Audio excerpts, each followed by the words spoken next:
I'm the answer to your every cry. So illusion for the way behind. I bring to you good news. Ngiyabingelela ngegama likaJesu kuphi nakuphi lapho ukhona khona. Ukufakela naleli thuba lelihle lekulalela iRhapsody yamaqiniso ebhalwe ngumfundisi Chris Oyakhilome DSC DD.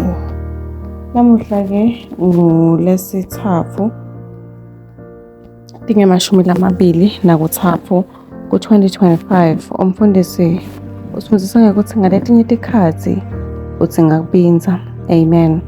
Uvula-ke livesi ngaJoshua 6 verse 10 lapho khona lithi, futhi Joshua abetshelela abantu wathi, ningaqale nimemede noma nende umsimvo ngelivi lenu, futhi kungaphumi kwasala igama emlonyeni wenu, kuze kube ngilolu suku lengitanitshela ngalo ukuthi memedani ngemva kwaloko niyawumemeda. Amen.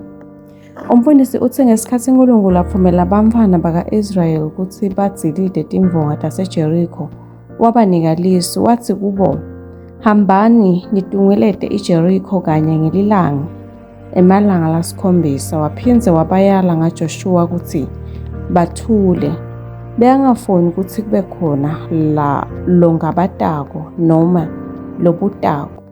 Ucabanga ukuthi leti mvonga titawutsilikela phasi? Tinkhulu kakhulu cha. Wayala ukuthi kuthulwe ngalokuphelele. Amen. Kusukela ngesikhathi baphuma emakhaya abo baze babuye, bekungakafanele basho lutho emalangeni ekucala lasitfupha basahamba bajiketela iJerikho. Ngelilanga lesikhombisa bekumele balidungetele idolobha emahlandla kasikhombisa. Ngesuku lesikhombisa bekumele badungetele idolobha kasikhombisa. Ngalo mgamo wesikhombisa bapristi bekufanele bashayele icilongo, futhi ngemva kwaloko wonke umuntu bekufanele amemede.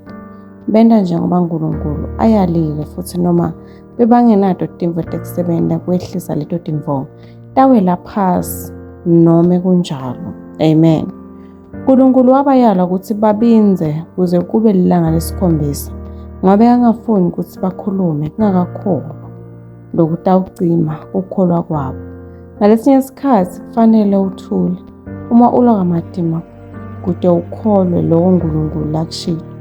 Ungakhulumi ngabantu. Esikhundleni saloko zindla ngelivi futhi wakhe ukukholwa kwakho. Amen.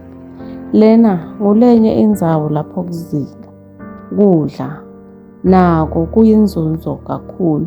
Kuzila kudla kutakusita nangabe unemadima bekholelwa imvensite uNkulunkulu layikhulume nawe. Nawuzila kudla thandaza futhi udadishe livi, kutawusheshisa inchubo yekufufukisa kukholwa kwakho ngaleso simo. Amen. Uqhubeka nesifundvo ungafundza Joshua 6 verse 1 to 5, Isaiah 30 verse 15, 2 Corinthians 4 verse 13. Amen. Kulesikhathi nyalo sitawushoke na umthandazo, utawusho emva kwami uthi, Babe lothandzekako, ngiyabonga ngemasu losinika wona, kude sihambe ngekuncoba. Ngimemetela ukuthi inhlitiyo yami ivulekele livi lakho, futhi ngihamba ngekweticondziso takho, ngekukholwa nangekutetsemba. Ngiyakwala kukhuluma ngabata, ngihamba ngekukholwa hayi ngekubona. Ngitakhela kukholwa kwami futhi ngiyakhula evini lakho. Ngiyaphuphuka kuto tonke tinhlangothi tekuphila kwami, egameni likaJesu Kristu. Amen. Ngiyathemba ukuthi uyijabule kakhulu-ke iRhapsody yethu lamuhla, lapho khona umfundisi bekasiyala ukuthi ngaletinye itikhathi uthi ngakubinza. Amen.